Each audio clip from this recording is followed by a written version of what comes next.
Unerwartet singt eine schöne Frauenstimme.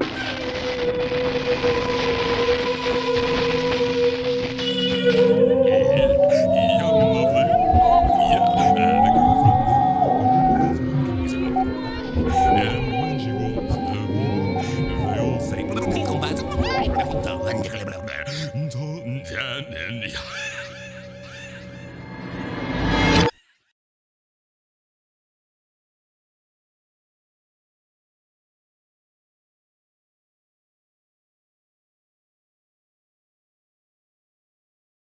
All right.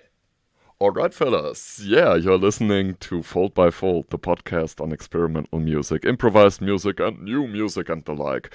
Tonight we're talking to Thomas Milovac from Florida. Now, Thomas is a bass player, a double bass player, primarily. He's the founder of Bongos. He's the founder of Cosmosono Collective, the record label. He's in Madre Vaca. He's playing in lots of different contexts. I'm very, very, very honored to have him here tonight. Hey, I'm very honored to be here. Thanks for asking me to be on. Sure, like it seems to be quite the Florida season. Like now we're having you on here. Last week we had Sioma Klochko, and soon we have Zachary Hickerson and some other fellas from over there. Yeah, the Florida free jazz scene. Like, what is that beast? It's kind of weird. I mean, like Florida is such a kind of crazy state. I mean, it's such a big state too. So I mean, there's musicians from kind of all over the place, and of all different kinds. And it seems like here in Florida, there's a lot of cross collaboration between people who are into improvised music, or like jazz, and kind of get into it from that way. But there's also like a lot of collaboration between people who do like more noise stuff and more like power electronic stuff. And then even playing with like Bongus, like sometimes we just get like thrown on to the, occasional like metal show or something like that. And, we just like, try to freak out people as much as possible. So fuck Bongos, by the way. Yeah. Yeah, fuck that. Fuck Bongus. Yeah, fuck Bongos. So, how does one get into it? This is one of the questions that I asked everybody. Like, what made you go into this kind of music making? Well, I think early on, kind of in my like musical development, education kind of thing, I like had heard Cecil like pretty early on. Oh yeah. One of the first I think Cecil records I ever heard was his record, The Great Paris Concert. From like 66 or 67, something like that, with Jimmy Lyons, of course, and Andrew Cyril, and Alan Silva on bass. Andrew Surreal on drums. Yeah, fucking surreal, that Surreal. Yeah. Surreal, that's right. But I had first heard that, of course, like I hadn't heard anything like that before, so that was like a total wake-up call for me, and just like what the possibilities of this music could be. And so like I think I was around like 13 or 14, I think I said, in like so I just started kind of improvising with my friends who were already kind of jamming with, and just seeing what would happen. And then I think a little bit later on I got invited to do my first like improv show, and that's kind of how all that started.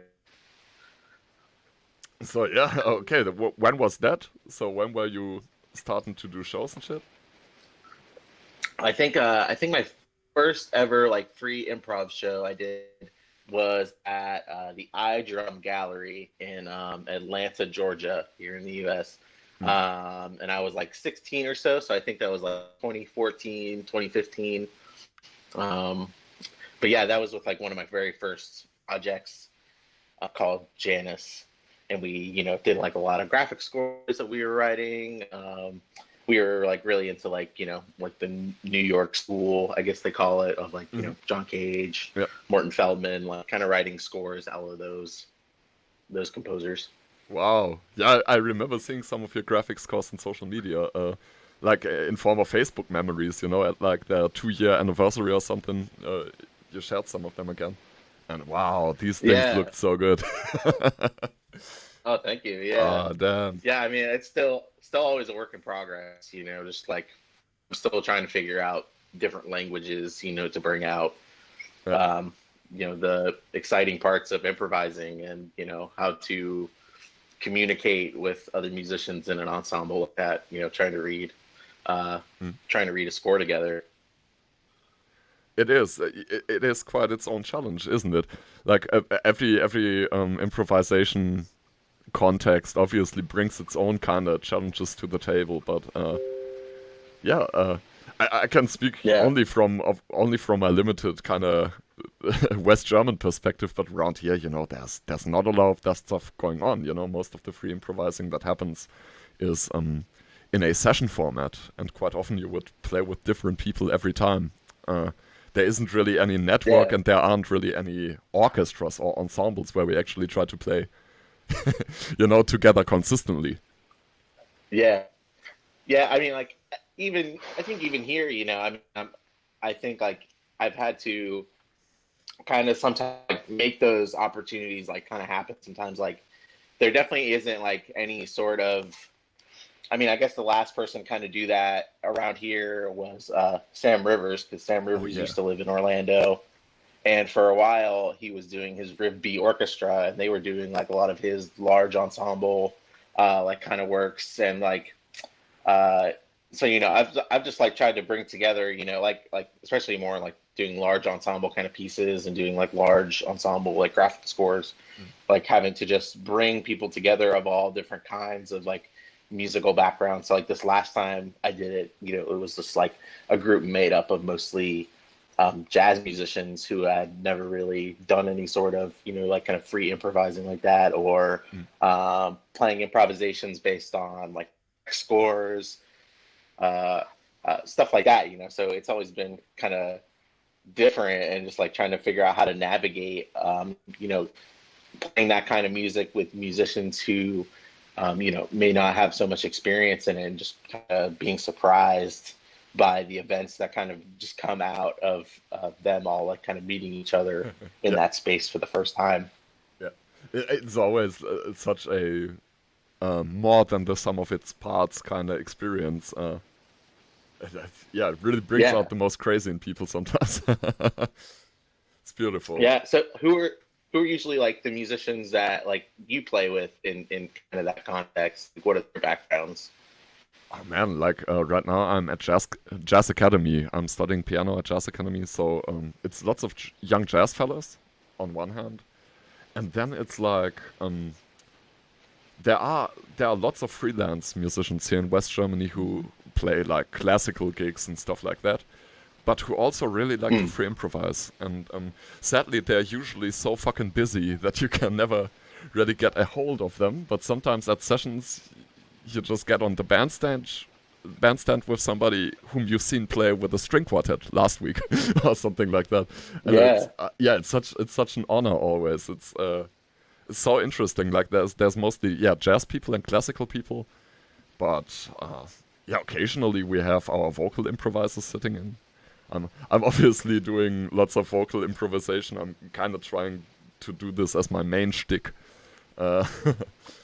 Yeah. Let's see if I can survive doing that. That's beautiful. I love it.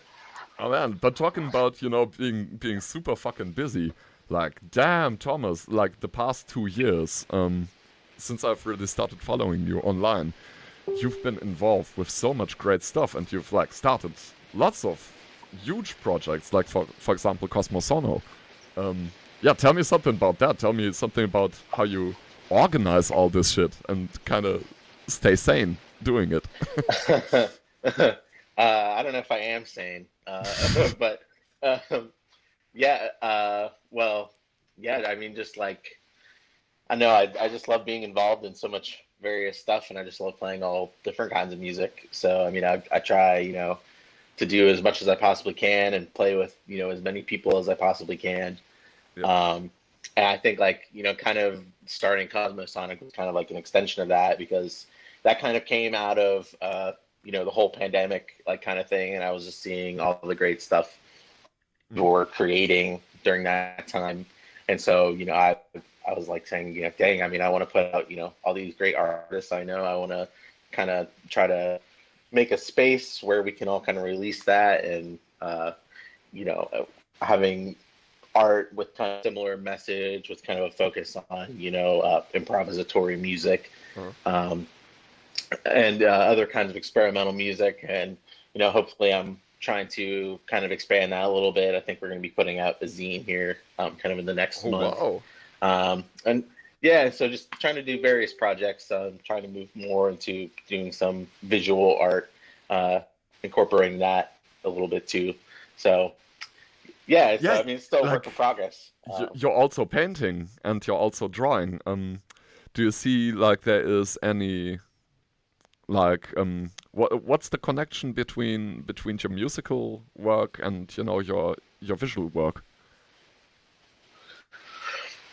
I think they're or is there even any connection? Is there any connection? Yeah, I mean, I don't know. I haven't really thought about it too much because I've always done kind of both. I mean, I think they definitely inform each other in a way, and I think like both areas influence one another, because I mean, like, definitely the visual artist I'm checking out, will inform me musically, and then sometimes the music I'm listening to, informs me when I'm, doing visual art. So they've always been kind of going hand in hand, and then it's only, kind of recently that I've been like kind of doing like album covers and trying to just do more of kind of the graphic kind of thing. So yeah, it's all kind of new to me. I think they're definitely connected, even if I don't think about it too much. No, maybe it's a stupid question. Last time I asked a very pragmatic dude the same question, and he was like, he couldn't really answer it. But what's your connection to the bass? Like, what role does the bass play for you, like personally? That's a good question. Well, I mean, I kind of grew up in kind of a musical family. I had always kind of heard stories. Well, my mother's father was a musician. He played organ, but he was kind of a mostly multi-instrumentalist, and he had also played upright bass a little bit. So I had always heard stories about him playing upright bass, and then his brother also played upright bass, and then my father's father was also a musician, and so in kind of my younger life, we had a bunch of my grandfather's instruments, most of which were like Croatian tamburica music instruments. So like like bracis and prims. Wow. And so one of those instruments was what I guess they call it like a tamburica bass. So it's kind of like it's like an upright bass, but it has frets on the fingerboard, and it has like 3 strings pretty much, with the lowest string being doubled up an octave, and like kind of round strings, and you kind of play with a pick. So like even kind of early on as like a kid, I was always just kind of like messing with that, because you could always get like kind of weird sounds out of it, and it makes all these crazy kind of resonant sounds. Before, I was even like thinking about it very much. And then kind of later on, I picked up like the electric bass, because I started playing electric guitar, and then I kind of moved on to playing electric bass. And so eventually that worked its way back around to playing the upright, due to pressuring from my middle school band director to kind of get an upright and, maybe get like serious about playing jazz or whatever. So it kind of came back full circle, I think, a little bit for me. Okay, yeah, that was a great answer. Thanks. Yeah. Now the bass, like, honestly, just what kind of strikes me about it, I've read up on some acoustic theory lately, and it's kind of funny because apparently in the string family, the bass and the classical viola are the only instruments that have the proper resonant bodies for their frequency range. And violins and cello, they are not at the actual ideal size. They tend to get drowned a little bit more easily in a solo context when it gets really loud. and the bass and the viola, they can just always speak. Like it's, I don't know. Sorry, maybe that's a little bit sidetracked, but you talking about the resonant characteristics of the tambour kind of got me thinking out that, like, what a crazy fucking instrument the double bass actually is. You know? Yeah, I feel like it's like kind of misunderstood too. I mean, like among like the general public, because I'm like I got to gigs and like people are always telling me like, oh, that's a nice cello, cool cello, so like or like nice guitar. So like, Wow. I think like people aren't like really even familiar like with the instrument all too much. But I mean, also in America, I mean, there isn't as much of like a culture for listening to music as much, or kind of appreciating like the arts as much as there probably is, in Europe. So, people just aren't very familiar, but even in like kind of the orchestral context, I mean, the bass is kind of the odd instrument out among the string group, because it's, more related closely to like the viol family. Yeah. Than it is even related to the violin family. So, Totally. I mean, it kind of comes from a whole different tradition of playing and like other, or like different roles and such, from playing the viol, back then.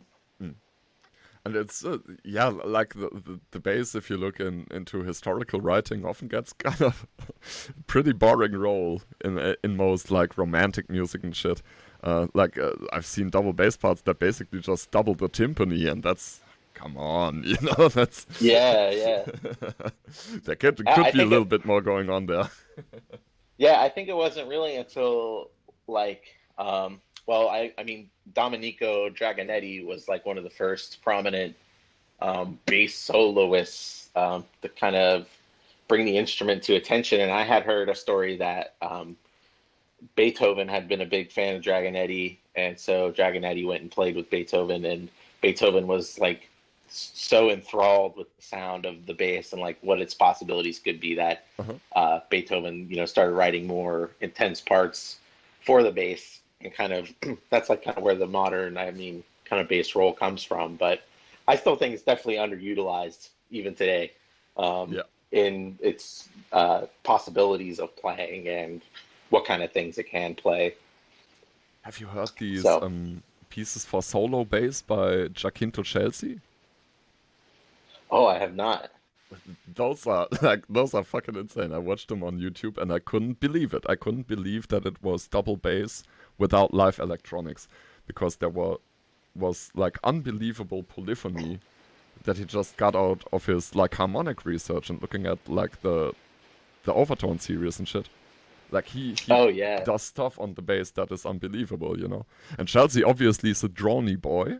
So the bass player has lots of time to execute the very difficult fingerings. But damn, that sound is really unconventional for a double bass. If I remember, I will definitely send you one of those. Really good. Now that I think I definitely have heard this piece. I think I just misunderstood you. Okay. But yes, I've definitely heard Chelsea. Yeah. No, like I think like even like Chelsea, like like the droning like kind of thing. Like I think even somebody taking that like even further now is like Zach Rowden.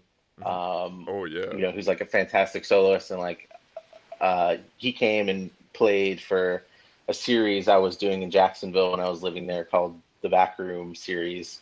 And I saw some video evidence of those those crime scenes. Yeah. But Zach Rowden came through, and like it was like his piece was like very drony like that, and just like being just surrounded by the acoustical phenomenon that he was able to conjure just with the bass itself, just solo, no electronics. I think like it's definitely like an extension or like in the spirit of those Chelsea pieces. But yeah, that is the bass. Now you've done your fair share of solo bass work too. Actually, on the record, there's on Cosmosonic Collective, there's an album for solos. I think one of them is only a double bass solo piece.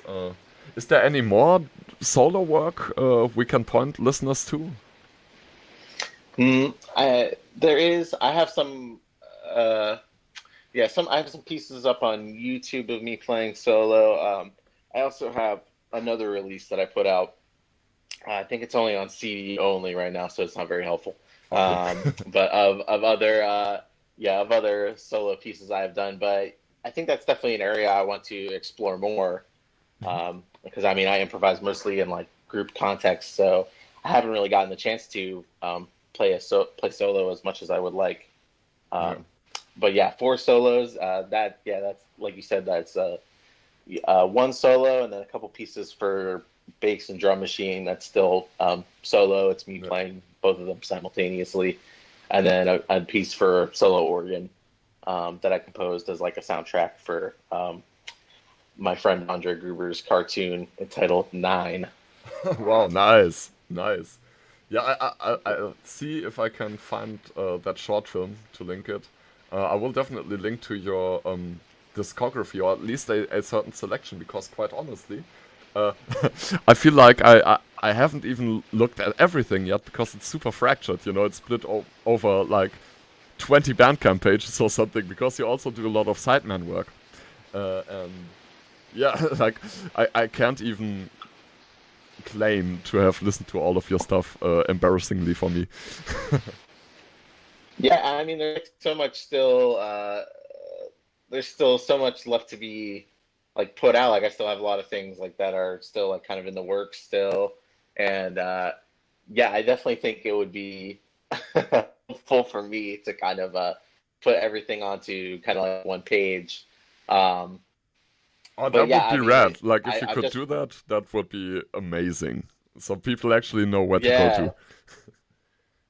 yeah. I mean, I don't know. I just kind of live by the seat of my pants a lot of the time. So uh, I haven't really done that, but a lot of these projects, I just kind of go and I do, and they just get put out, and uh, Yeah, I right. haven't just put them Yeah. in one place yet. So Yeah, that's pretty based, honestly. Well, honestly, I'm the kind of motherfucker who sometimes listens to my own projects, my older projects, but mostly because I feel like there was something there that was underdeveloped, or like there's a certain thing there that I want to kind of pick up again and kind of develop further. Then I kind of get back into the spirit by listening to the older stuff. Yeah. yeah, On the other hand, I have huge respect for people who just never listen to their own stuff. Like, honestly, like, the people who never listen to their stuff, to me, are my personally favorite musicians most of the time. Like, those are the motherfuckers who I think are really, really good at what they do. And, like, when I ask them about this kind of thing, they always say, like, yeah, I don't listen to my shit. yeah. I just kind of have a hard time listening to myself. I mean, I do go back, Yeah. after a certain period of time, to just try to feel like I'm removed from it as much as I can possibly be, so I can just kind of listen to it as unobjectively as I possibly can. Yeah. Um, but I was just recently talking about this kind of with somebody, just about like you're talking about like your earlier work and just like going back and kind of checking out things that may have fallen away over time, and just like going back and studying your own development along the way, because I think in creating albums, I think we got to think about like the long term picture of putting out all these albums, and how they develop over time, and kind of documenting how a person develops as an artist, and not thinking about it in any objective way, but just listening to it as is, or trying to listen to it as a listener, and just hearing, what different elements kind of come out in later pieces, or, what kind of goes away, or, like, bringing back things we like, or maybe not, it's interesting to think about. Like the true meaning of to record, like recorde, from bringing something back to the heart. Um, Yeah. yeah, I don't know. I'm starting to sound like Lee Chapman or something talking about semantics here. Oh, you should definitely do a collaboration with Lee Chapman at some point. Honestly, like, y'all would get along so well. Like, Yeah, I need to meet them still. Yeah, for real, he's a sweetheart. Now, I guess we have at some point to address the elephant in the room. I mean, the big, woolly, brutal mammoth in the room, which is Bongos. Now, yeah, fuck Bongos. Fuck Bongus. Yeah. How did Bongos come to be? How did that all come together? It's a great question. It kind of just bubbled out from the ether. So I guess the first show we ever did was up in Jacksonville, Florida. I can't remember the year. I think it was maybe 2018, 2017. Yeah, back in the day, you were Jacksonville based, right? Like both Sioma and you were actually living in Jacksonville, right, for a while. Well, I don't think Sioma was, but I was living in Jacksonville because I was going to school up there at the University of North Florida, studying music and all. And I got kind of hipped onto this series of shows that was being put on in a gallery space, and so I think Sioma was going to be featured as the artist for that week. And Sioma brought up a few of their friends. Austin Kelly. I've seen pics of that. Yeah. Back when they were playing Stratocaster and those art exhibitions. Yeah. But yeah, I think there is like a recording of that floating around somewhere. But I can't remember if that was the very first time we had played together. But definitely Sioma, Zach, and I had played. Zach Muth, the guitarist. Yeah. Oh, fantastic guitarist. Yeah, amazing. I think that hadn't been the first time we had played, but we hadn't really called it one thing or another. And then I think the name Bongus just started getting thrown out. I don't even remember who came up with the name or anything. But it kind of started from there, and then we just had a bunch of different people come sit in. It kind of described as like a free jazz syndicate. Which I just think is like a perfect way of describing it for just bringing in whoever just wants to come and sit in with us. And, the idea behind it is that really that like anybody could be Bongus if they really wanted to be, you could just call any group of improvisers Bongus, really, Wow. So we have always been kind of interested in that, just kind of the rotating lineups and such. But the core group has still been usually me, Sioma, and Zach. Mm-hmm. Usually with one of us playing in the group at any given time. So maybe I should start an European offshoot of Bongos. You should. I think you should. That would be great. Honestly, I should call some people, and then we just do. I don't know. I gotta come up with some clever dad joke about Bongos but European for the name, but. The German chapter. Maybe just Bongos, but with umlaute, with the metal dots. Bongus. Yeah. Like that group is fucking insane. There are a few recordings on YouTube and mostly on Bandcamp. I will try to link to as many as possible because Bongo is really quite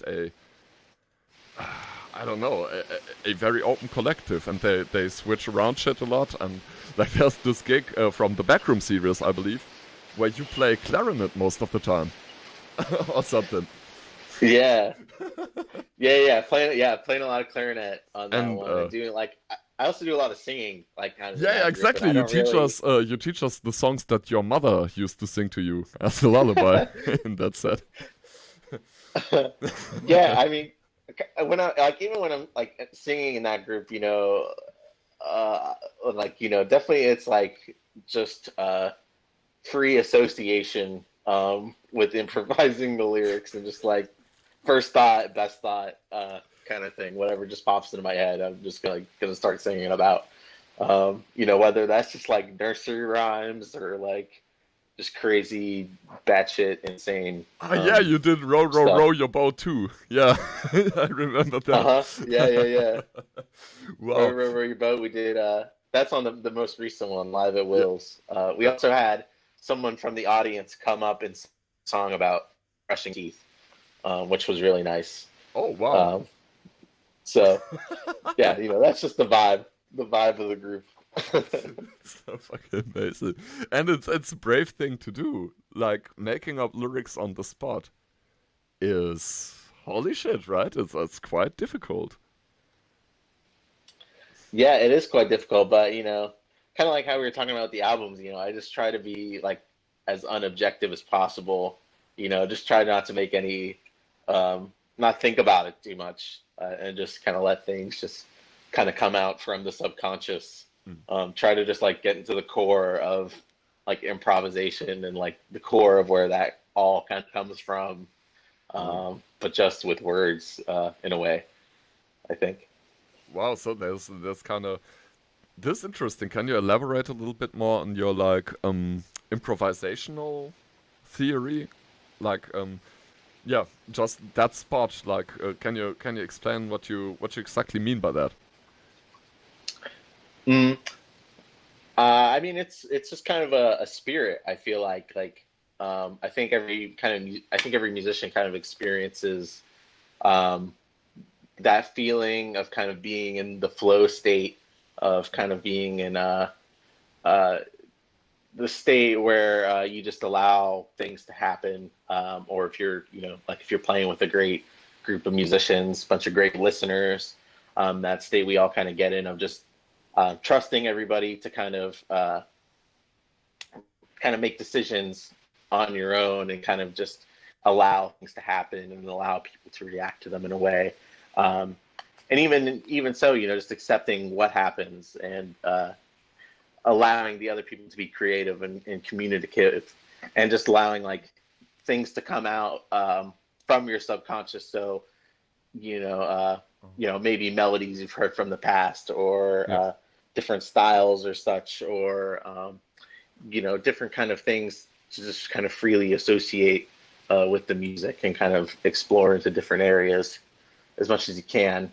But yeah, definitely like embracing that kind of flow state feeling, and just kind of like free association. Like, I always think about like the surrealists, movement, like Andre Breton, like kind of their like kind of the idea of like automatic writing or stuff like that. And So just kinda, fascinating. like, yeah, and just like kind of thinking about how like that kind of idea can be applied into creating music. And so, like if you listen to Bongus, like we definitely go into like a bunch of different like rhythms, and sometimes it can be definitely like rapid switching kind of things. And I know that like sometimes that can like turn off like listeners of improvised music, kind of the rapid changes and stuff. But I mean, like I think it still all comes from a pure place. We're all just still kind of following that subconscious spirit into just these different things that we all have listened to, and we all have mutual love of, and so we all want to kind of replicate that or reflect those influences inside the improvisation. Yeah, wonderful, man. Sheesh. Yeah, I think we're sadly reaching the end already. But I would definitely invite you back for a series of three-way talks, which we have planned. And yeah, like I don't know who will be the third part, and we don't know the date yet or anything. But yeah, maybe we can get you a second time. That would be amazing. Great, yeah, I'd love to. That'd be fantastic. This has been an honor. I've been talking to Thomas Milovac, bassist, bongosist, label owner, like absolutely fascinating dude. Honestly, I've been gang stalking you on Facebook. I've been just cyber stalking you for years because yeah, you're doing some of the greatest shit. I just Thank needed you. to listen to as much of it as I possibly could find. But yeah, it's been an absolute honor. This was Thomas Milovac. I've been Paul Hermanson. This was the Fold by Fold podcast. Bye bye. Bye bye. Thank you.